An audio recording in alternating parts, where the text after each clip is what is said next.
अस्सलाम वालेकुम my YouTube family, कैसे हैं सब। उम्मीद है सब ठीक होंगे। अल्हम्दुलिल्लाह मैं भी बिल्कुल ठीक हूँ। तो सुनाए जनाब, कैसे जा रहे हैं आजकल आप लोगों के दिन, और रमज़ान कैसा जा रहा है। अच्छा, यहाँ पे ना अब मौसम आ चुका है, पौधे जो हैं वो दोबारा से फूट रहे हैं। और यहाँ पर ना हमारा अनार जो है ना, ये दोबारा से, पहले तो बिल्कुल ही ऐसे जैसे खुश्क हो गया था, अब ये दोबारा जो है इससे पत्ते नहीं निकलेंगे, लेकिन ये है कि अब इसमें से पत्ते निकल रहे हैं और बहुत ही प्यारे लग रहे हैं, नरम नरम से, बहुत ही प्यारा इसका कलर है। और साथ ही जो बाकी के जो पौधे हैं वो भी फूट रहे हैं, तो इस वजह से जो पौधे हैं वो बहुत ही प्यारे लग रहे हैं और नरम नरम से इनके पत्ते हैं, बहुत ही अच्छे लग रहे थे। ये देखें, यहाँ पर इसका कलर जो है थोड़ा रेड रेड है, और जैसे ही ये बड़ा होता जाएगा ना, तो ये बिल्कुल ही ग्रीन हो जाएगा। इस तरह से इनका कलर चेंज होता रहता है। तो जनाब, यहाँ पर ना मैं बनाने वाली थी इफ़्तारी, और इफ़्तारी की तैयारी शुरू कर रही थी, इसलिए मैं आ गई थी किचन में। और यहाँ पर देख रही थी कि अब मुझे किस चीज़ की ज़रूरत है, मैंने फ्रिज से क्या क्या चीज़ें लेनी है। और बस वही चीज़ें मैं सोच रही थी कि मैं जल्दी से सोचूं और फिर उनको लेकर आऊं, क्योंकि बार बार जाना और फिर चीज़ें लेकर आना बहुत मुश्किल हो जाता है। और आज मैं बनाने वाली थी कौरमा, लेकिन फिर जब मैंने ये सारा कुछ बॉयल करने के लिए रख दिया, तो उसके बाद फिर मेरा माइंड चेंज हो गया और मैंने सोचा कि चलो जल्दी से मैं ना बिरयानी बना लेती हूँ। तो जब ये गोश्त जो है ये बॉयल हुआ, तो मेरा जो माइंड है वो चेंज हो गया, और मैंने इसको फिर कौरमे की बजाय मैंने बिरयानी जो है वो बनाना शुरू कर दी थी। यहाँ पर जनाब मैंने जो है धोकर सारा साफ़ करके तो मैंने रख दिया था, और अब मैं डाल रही थी इसमें, थोड़ा सा मैंने ज़ीरा डाला था, पानी डाला और सारा जो गोश्त था इसमें ऐड कर दिया, और इसको मैं बंद करके तो हल्की आंच पर इसको पकने के लिए रख दूँगी। पहले तो थोड़ी तेज़ करूँगी ताकि इसमें थोड़ी सी स्टीम जो है वो बन जाए, और उसके बाद इसको स्लो कर दूँगी, और इस तरह से ये पकता रहेगा। तब तक मैं जो बाकी का काम है वो भी साथ साथ ही ख़त्म करूँगी, क्योंकि फिर टाइम जो है वो बाद में कम बचता है। और जो आटा है ना, वो गूँथना फिर बहुत ज़रूरी होता है, क्योंकि जब आटा हम लोग ताज़ा गूँथते हैं ना, तो फिर उसकी रोटियां अच्छी नहीं बनती। तो इसलिए मैं आटा भी जल्दी गूँथ लेती हूँ, ताकि उसको थोड़ा सा रेस्ट मिल जाए और फिर रोटियां जो है वो सही से बन जाए। यहाँ पर जनाब मैंने रख दिया था कुकर चूल्हे पर, और बाकी के जो काम थे वो मैं बाकी के ख़त्म कर रही थी साथ ही साथ। और यहाँ पर मैंने आटा जो है वो गूँथना शुरू कर दिया था, ताकि इसको थोड़ा सा जो है वो रेस्ट भी मिल जाएगा।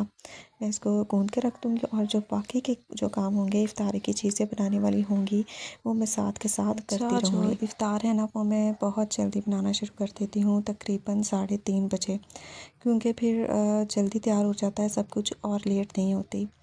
जैसे ही अच्छा जी, तो यहाँ पर मैंने जो आटा था वो गूँथ के रख लिया था, और गोश्त जो था वो मैंने चढ़ा दिया था, और हल्की आंच पर उसको पकने के लिए रख दिया था। सारा कुछ मैंने रेडी कर लिया था। उसके बाद मैं आ गई थी जनाब अंदर, और मैंने फ्रिज से सारी जो चीज़ें इसकी मुझे ज़रूरत थी वो सारी मैंने निकाली, और उनको भी मैं बाहर लेकर आ गई थी, ताकि मुझे बार बार जो है वो जाकर चीज़ें ना लानी पड़े।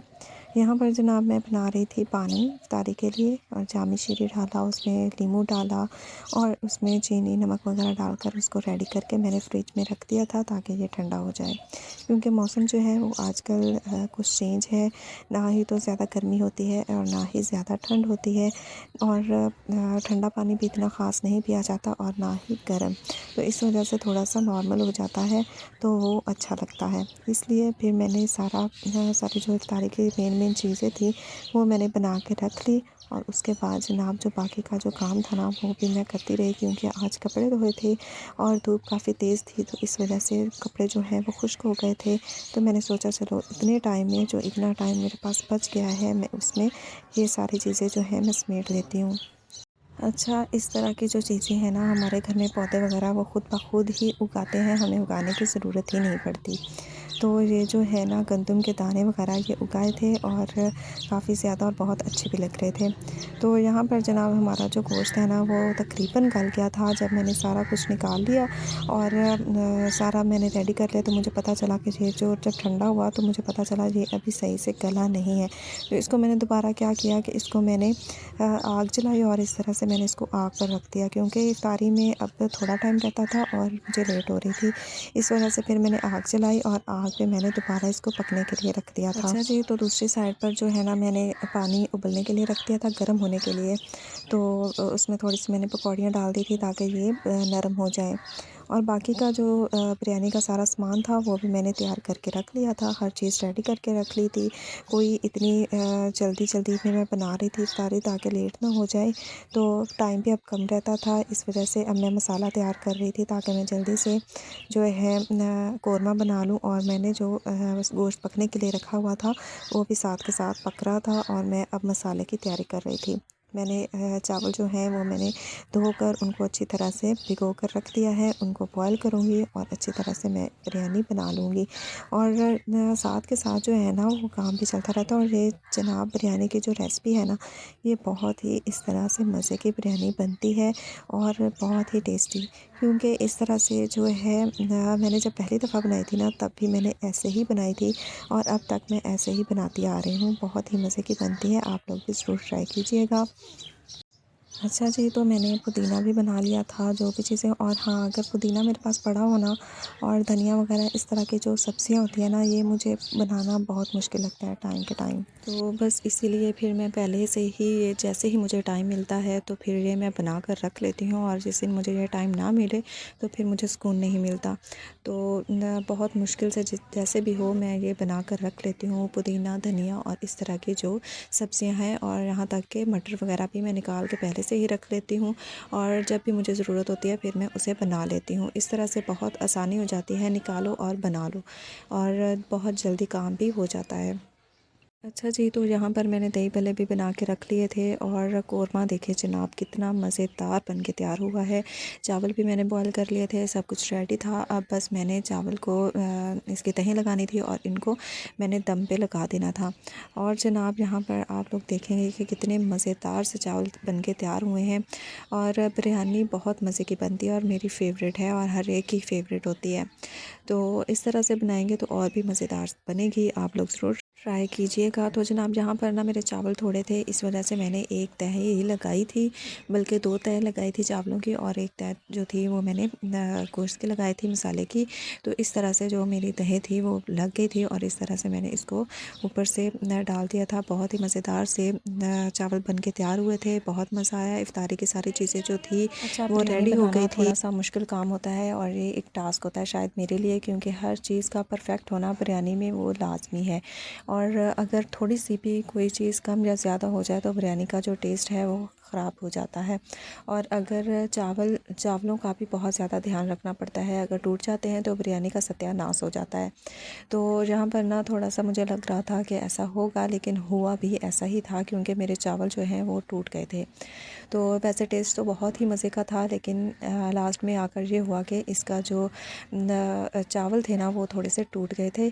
तो इस वजह से मुझे थोड़ा सा अफसोस भी हुआ, क्योंकि इसमें मेहनत भी बहुत ज़्यादा लगती है और एंड पे आकर कुछ ऐसा हो जाए तो फिर जो है पछतावा और अफसोस भी बहुत होता है। तो बस यही मेरे साथ हुआ। और जो इफ्तारी की सारी चीज़ें थी ना वो मैंने रेडी करके रख ली थी और दही भल्ले बहुत ही मज़े के बने थे और फ्रूट वगैरह भी और सारी चीज़ें बहुत ही मज़े की बनी थी। इफ्तारी में बहुत ज़्यादा मज़ा आया और इस तरह से हमारी इफ्तारी होती है।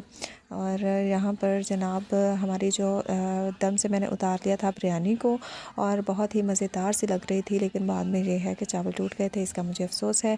और चलें जी, आपने भी मुझे बताना है कि आप लोगों को बिरयानी कैसी लगी है, हमारी इस तरह से इफ्तारी आपको कैसी लगी है, सारी चीज़ें आपने बतानी है। और यहाँ पर जनाब यहाँ पर जब हिलाते हुए ना बस थोड़ा सा गड़बड़ हो गई थी। चलें कोई नहीं, खैर ऐसा होता रहता है, हर दफ़ा हर चीज़ परफेक्ट नहीं बनती, कभी कभी कोई चीज़ ख़राब भी हो जाती है। और अगर आपको ये पसंद आई हो मेरी बिरयानी तो आपने ज़रूर बताना है कि ये अच्छी बनी है या नहीं बनी। और यहाँ पर हाँ, दही भल्लों के साथ दही भल्ले ऊपर डालें तो बहुत ही मज़ेदार लगती है और इसका जो टेस्ट है वो बहुत ही मज़ेदार हो जाता है। और ये थी हमारी इफ्तारी। और इफ्तारी के बाद सारा कुछ मैंने करके सारे काम वगैरह से फ्री होकर और नमाज़ वगैरह पढ़कर मैंने ये गाउन वगैरह जो थे ना मेरे कपड़े प्रेस होने वाले वो सारे मैंने उठाए और उनको प्रेस करना शुरू कर दिया, क्योंकि सुबह मंडे है और इस तरह से जो है मेरा जो टाइम है वो वेस्ट होने से बच जाता है और मुझे जल्दी जल्दी हर काम नहीं करना पड़ता। इससे फ़ायदा ये होता है कि हर काम आसानी के साथ हो जाता है, टाइम पर हो जाता है, लेट नहीं होती। तो बस जनाब यहाँ पर मैंने अपने सारे काम ख़त्म कर लिए थे और अब बारी थी थोड़ी रेस्ट करने की, क्योंकि टाइम काफ़ी हो गया था और सुबह मैंने स्कूल भी जाना था और सहरी के लिए भी उठना था। तो अगर आपको ये व्लॉग पसंद आया हो तो प्लीज़ लाइक कर दीजिएगा, चैनल को सब्सक्राइब कर दीजिएगा और अच्छा सा कमेंट करके ज़रूर बताइएगा कि आज की इफ्तारी आपको कैसी लगी, आज का व्लॉग आपको कैसा लगा और आप लोग क्या कर रहे हैं आजकल और आप लोगों का रमज़ान कैसा गुजर रहा है, ज़रूर कमेंट में बताइएगा। मिलते हैं अगले व्लॉग में, तब तक के लिए अल्लाह हाफ़िज़।